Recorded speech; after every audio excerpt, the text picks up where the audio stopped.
আজকে আমরা শিখব বচনের বিরোধানুমান।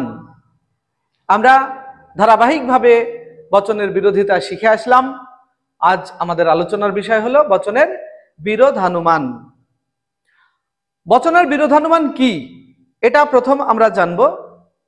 বচনের বিরোধানুমান হলো বিরোধিতার সম্বন্ধযুক্ত দুটি বচনের একটির সত্যমূল্য থেকে অপর বচনের সত্যমূল্য নির্ণয় করাই হলো বিরোধানুমান। তাহলে বিরোধানুমান কি? দুটো বচন থাকবে, তার একটা বচনের সত্যমূল্য দেওয়া থাকবে, হয় সত্য দেওয়া থাকবে আর না হয় মিথ্যা দেওয়া থাকবে। এবার প্রশ্নে বলা হবে অপর বচনের মানে দুটো বচনের মধ্যে আর একটা বচনের সত্যমূল্য নির্ণয় করো। এটা হলো বিরোধানুমান। তাহলে আমরা বিরোধানুমান কয় প্রকার এটাও জেনে নিই। বিরোধানুমান হলো 4 প্রকার। আমরা যে বিরোধিতা শিখেছিলাম সেখানে 4টে প্রকার ছিল, বিরোধিতার ক্ষেত্রেও 4টে প্রকার। কি কি? বিপরীত বিরোধিতা, অধীন বিপরীত বিরোধিতা, অসম বিরোধিতা আর বিরুদ্ধ বিরোধিতা। এইখানে তোমরা বলবে একই নাম থাকবে কিন্তু বিরোধানুমান বলবে। কি? বিপরীত বিরোধানুমান 4 প্রকার, বিরোধানুমানও 4 প্রকার। তোমরা বলবে বিপরীত বিরোধানুমান, অধীন বিপরীত বিরোধানুমান, অসম বিরোধানুমান আর বিরুদ্ধ বিরোধানুমান। পরীক্ষায় অনেক সময় আসে বিরোধানুমান কয় প্রকার ও কি কি, আর তোমরা লিখে দিয়ে চলে আসো বিরোধিতা। বিরোধিতা লিখলে কিন্তু 100% ভুল উত্তর। বিরোধানুমানের প্রশ্নে উত্তর তোমাকে বিরোধানুমানই লিখতে হবে। তাহলে বিরোধানুমান কয় প্রকার জেনে নিলে। এবার বিরোধানুমান আমরা নির্ণয় করব কিভাবে, একটা বচনের সত্যমূল্য থেকে আর একটা বচনের সত্যমূল্য নির্ণয় করব কিভাবে, এইটা আজকে আমরা শিখব। দেখো, আমি আগে থেকে একটা ছক এঁকে নিতে পারতাম বোর্ডে, কিন্তু আমি আঁকিনি। কারণ হলো আমি আঁকবো, তোমরা সঙ্গে সঙ্গে দেখবে, আর আগে থেকে যদি আঁকা থাকে তাহলে তোমাদের বুঝতে অসুবিধা হবে। তাই আমি পরে তোমাদের সামনেই আঁকছি, দেখে নাও। এই যে আমি একটা আয়তক্ষেত্র আঁকলাম, এটাকে প্রথমে আমরা 4টে পার্টিশনে ভাগ করব। 4টে পার্টিশন করো, তোমরা সঙ্গে সঙ্গে খাতায় এঁকে নেবে। এরপর আমাদের এটাকে 5টা পার্টিশন করব। পাশে পাশে পাশে 5টা হবে, 2, 3, 4, 5টা, 1, 2, 3, 4, 5। উপরে নিচে 5টা ঘর হবে আর পাশে পাশে 4টে ঘর হবে। এবার এইখানে আমরা এ ই আই ও, আমরা উপরে 4টে বচনের নাম দিয়ে দেব, এ ই আই ও। এরপরে কি করব দেখো, এইটাই লক্ষ্য রাখার, এই জন্য আমি আগে আঁকিনি বোর্ডে। দেখো, এ এর নিচে লিখবে বড় হাতের টি, তারপরে ই এর নিচে একটা ঘর ফাঁকা দিয়ে লিখবে টি বড় হাতের, আই এর নিচে 2টো ঘর ফাঁকা দিয়ে লিখবে বড় হাতের টি, ও এর নিচে 3টে ঘর ফাঁকা দাও দিয়ে বড় হাতের টি। অর্থাৎ কি দেখলাম আমরা, এটা কর্নারে কর্নারে হচ্ছে। এবার ও বচনের নিচে তোমরা লিখবে এফ। ঠিক একইভাবে আই এর নিচে 1 ঘর ফাঁকা দিয়ে এফ, ই এর নিচে 2 ঘর ফাঁকা দিয়ে এফ, আর এর নিচে 3 ঘর ফাঁকা দিয়ে এফ। তাহলে আমরা এফ দেখলাম এই কর্নারে কর্নারে আসছে। এরপরে দেখো এইখানে পাশাপাশি 2টো ঘর ফাঁকা আছে, একটাই ছোট হাতের এফ আর ছোট হাতের টি। প্রথমে এফ পরে টি, তারপরে এফ ছোট হাতের এফ আর পরে টি, মানে 2টো ঘর ফাঁকা আছে, এফ টি এফ টি। এরপরে দেখো 4টে ঘর ফাঁকা আছে, এই 4টে ঘরে আমরা লিখবো ডি। এই ডি ফর ডাউট। ডি এর ফুল ফর্ম হলো কি? ডাউট। টি এর ফুল ফর্ম হলো কি? ট্রু, সত্য। আর এফ এর ফুল ফর্ম হলো ফলস, মিথ্যা।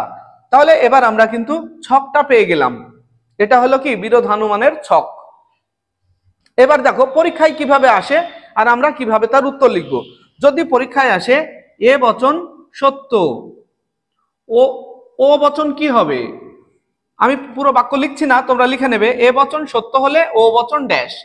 তাহলে দেখো এ বচন সত্য বলা আছে, এটা বলা থাকবে, আর একটা নির্ণয় করতে হবে আমাদের। তাহলে এ বচন সত্য যদি হয়, আমরা এ বচনের নিচে যে ঘরগুলি আছে তার মধ্যে দেখে নেব। এ বচন সত্য মানে আমরা প্রথমেই দেখতে পাচ্ছি এখানে আছে সত্য।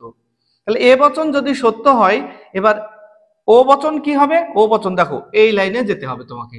ও বচনের ঘরে কি আছে? প্রথম ঘরে, মানে এটা প্রথম ঘরে পেয়েছি, তাই তোমাকে ও বচনেরও প্রথম ঘর দেখতে হবে। মিথ্যা আছে এফ, তাহলে এখানে মিথ্যা লিখবে, এফ লিখবে না কিন্তু, এটা সংকেতে বোঝাচ্ছি আমরা। কিন্তু প্রশ্নে থাকবে সত্য না মিথ্যা লিখতে হবে, তাই এফ লিখলে হবে না, তোমাকে মিথ্যা লিখতে হবে। এরকম প্রশ্ন আসবে এবং তোমাকে উত্তর এভাবেই লিখতে হবে, এটা প্রশ্ন থাকবে আর এটা তোমার মনের মধ্যে থাকবে। এবার পরে আরেকটা প্রশ্ন দেখিয়ে দিই তোমাকে। দেখো, যদি থাকে এ বচন মিথ্যা, এ বচন মিথ্যা, তাহলে আই বচন কি হবে? আই কি হবে? এ বচন মিথ্যা, তাহলে আই কি হবে? দেখো, এর নিচে আমরা যদি তাকাই তাহলে দেখতে পাবো এফ কিন্তু দুটো আছে। এফ কটা আছে? দুটো আছে। তাহলে এই দুটো যদি থাকে কোথাও, তাহলে আমরা ছোটটা নেব না, সব সময় কি করব? বড়টাকে নেব, মানে এই এফটাকে নেব।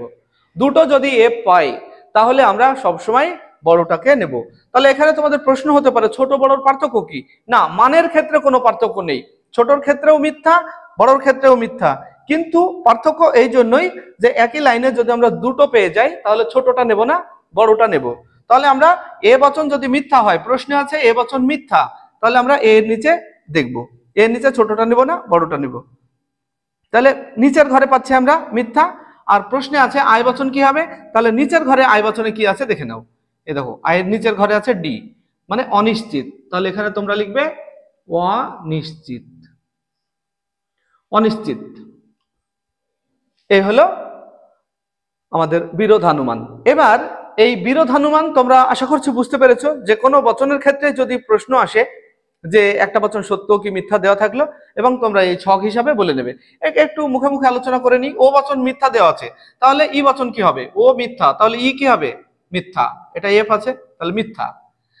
তারপরে ধরো ও বচন সত্য দেওয়া আছে, আই বচন কি হবে? ও বচন সত্য, তার মানে এটা।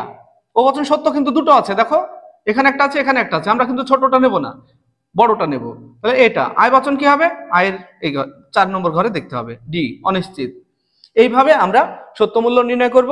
তবে বিরোধানুমানের এই যে সত্যমূল্য, এটা কিন্তু আমরা এই ছক ছাড়াও বলতে পারি। এখন তুমি যদি আমাকে জিজ্ঞাসা করো এ বচনের, এ বচন সত্য হলে ও বচন কি হবে, আমি সরাসরি বলবো এ বচন সত্য হলে ও বচন মিথ্যা হবে। আমি কিন্তু দেখিনি ছক, না দেখেই বলে দেবো। যদি থাকে আই বচন মিথ্যা, তাহলে ই বচন কি হবে? আই বচন মিথ্যা হলে ই বচন সত্য হবে। দেখো, আই বচন মিথ্যা হলে ই বচন সত্য হবে। আমি এই ছক না দেখেও বলে দিতে পারি। তোমাদেরকে এটাই শেখাবো পরের ভিডিওতে। অবশ্যই তোমরা পরের ভিডিওটি দেখবে যে ছক ছাড়াও কিভাবে আমরা মুখে মুখে বলে দিতে পারি, একদম কোনো চিন্তা ভাবনা ছাড়াই সরাসরি আমরা সত্য মিথ্যা বলে দিতে পারবো। তাহলে পরের ভিডিওটি তোমাদের জন্য আমন্ত্রণ রইল, অবশ্যই পরের ভিডিওটি দেখবে। আজ তাহলে ভিডিওটি এখানে শেষ করব। তবে তার আগে বলে নিই, তোমাদের যদি ভিডিওগুলি ভালো লাগে লাইক, কমেন্ট এবং শেয়ার করবে। আর আমাদের চ্যানেলটি যদি এখনো সাবস্ক্রাইব না করে থাকো তাহলে অবশ্যই চ্যানেলটিকে সাবস্ক্রাইব করে নেবে। আসছি পরবর্তী ভিডিও নিয়ে, সেই পর্যন্ত সবাই ভালো থাকবে, সুস্থ থাকবে। Bye bye.